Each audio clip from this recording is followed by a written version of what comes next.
Korosyon sang dalan sa isa ka barangay sa isla sang Boracay perwisyo sa mga umalagi. Si Daryl Marie Sarmiento nakatutok exclusive. May mga buho, malutak, kag maanggid sa lamawan ng alagyan nga ini. Ilabi na kun magbubo ang ulan. Bisan pa mataas ang silak sang adlaw, ang tubig wala gakahubsan. Ini ang masami ginaagunto nga sitwasyon sa mga residente sa Sitio Manggayad, Zone 7, Barangay Balabag, Boracay, Malayaklan. Yung mga service bang galing sa malaking hotel, yan ang nangyayari. Hindi naman dating ganito to eh. Magandang daan ito. Ay nalubak-lubak dahil sa mga sasakyan. Dugang panibarang, nagapugati man kunta ni isa kaputi ang mga uniforme sa mga nagalabay. Apang maswerte na lang kung hindi maagsikan sang lunang sa dalan. Pagandahin yung daan namin kasi dadaan kami doon lang sa tabi. Kapag malakas ang ulan, wala kaming madaanan.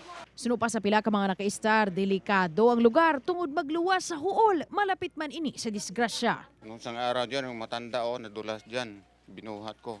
Pangabay sa mga residente nga kunta ni buligan man sila sa mga opisyal sang barangay kag sang LGU.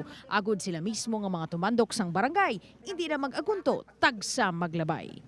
Upod kay Hans Desierto, Daryl Marie Sarmiento, One Western Visayas.